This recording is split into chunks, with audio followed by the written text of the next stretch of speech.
Cari fratelli e sorelle, buona Pasqua!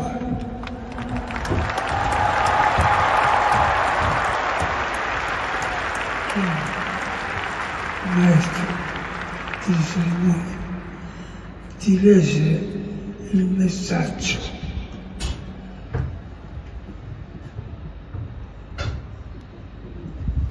Benedicator omnipotente, Pater, et Filius, et Spiritus Sancti.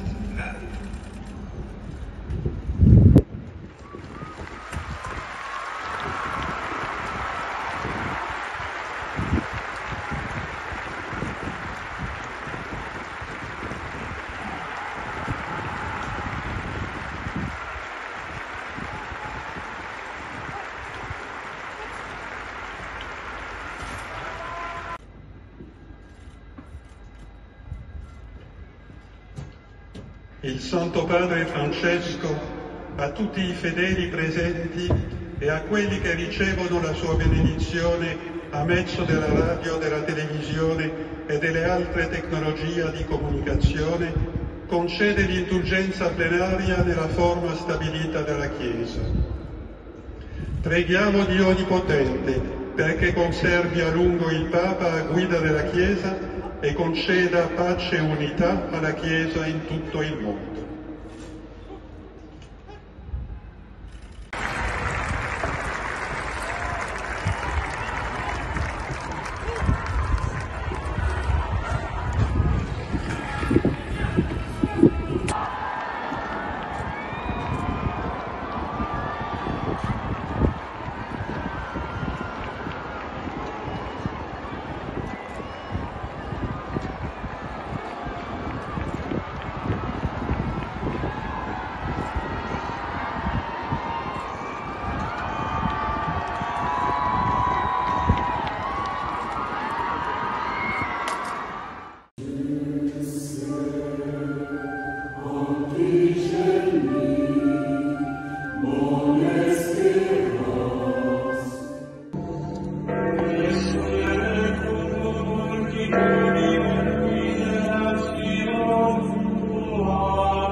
Amen.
wapi?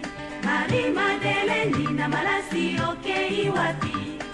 Tala libanga lilongwe na lilita sango nini? Mokonzi asekwi ezolongiliwa.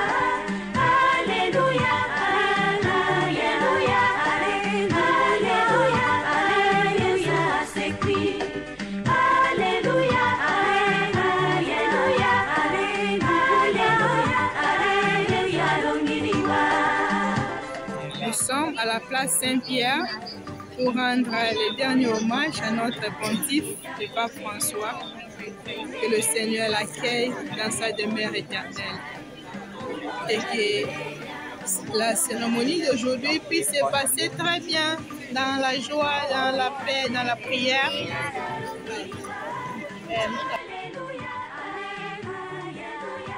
Alléluia, alléluia, alléluia, alléluia, c'est qui?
Aux chefs d'État, aux chefs de gouvernement et aux délégations officielles venues de nombreux pays pour exprimer leur affection, leur vénération et leur estime envers le pape qui nous a quittés, et à tous.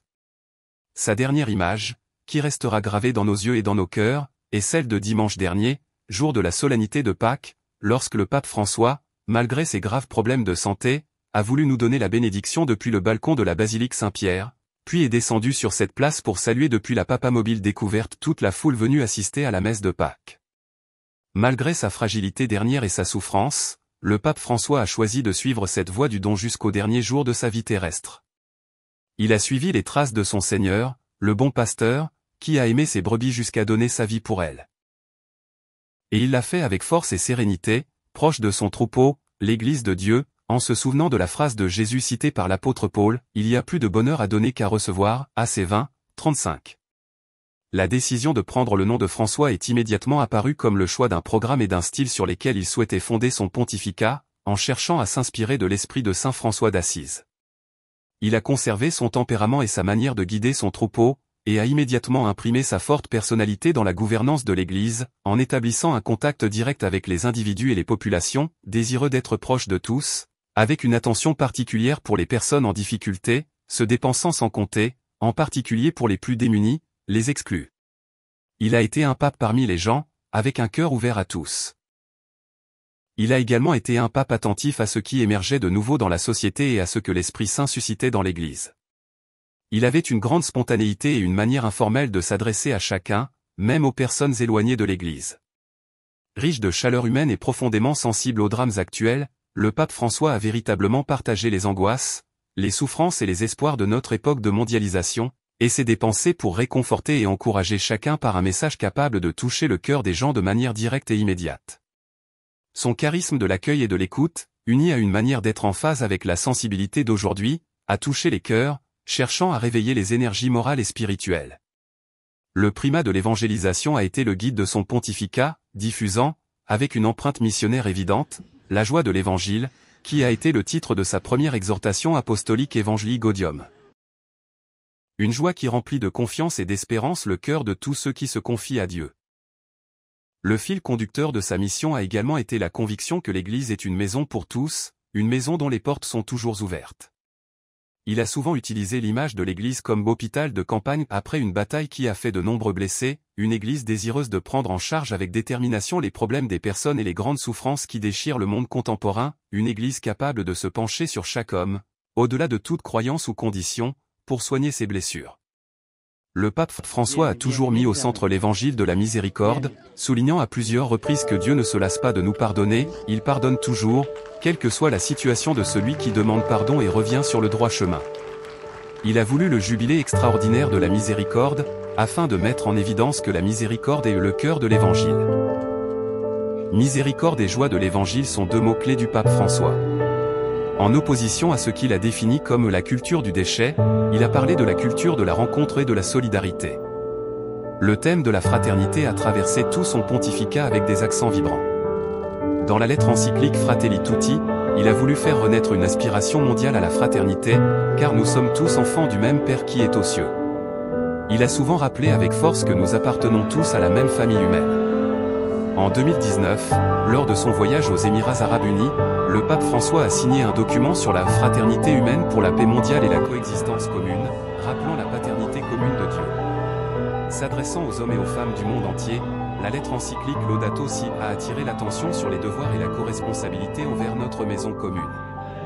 Personne ne peut se sauver seul. Face à la fureur des nombreuses guerres de ces dernières années, avec leurs horreurs inhumaines, leurs innombrables morts et destructions, le pape François n'a cessé d'élever la voix pour implorer la paix et appeler à la raison, à des négociations honnêtes afin de trouver les solutions possibles, car la guerre, disait-il, aux humains, destruction de maisons, d'hôpitaux et d'écoles. La guerre laisse toujours le monde pire qu'il n'était auparavant, elle est toujours une défaite douloureuse et tragique pour tous. Construire des ponts et non des murs est une exhortation qu'il a répétée à plusieurs reprises et son service de foi en tant que successeur de l'apôtre Pierre a toujours été lié au service de l'homme dans toutes ses dimensions. En union spirituelle avec toute la chrétienté, nous sommes nombreux ici à prier pour le pape François afin que Dieu l'accueille dans l'immensité de son amour. Le pape François avait l'habitude de conclure ses discours et ses rencontres en disant « N'oubliez pas de prier pour moi ».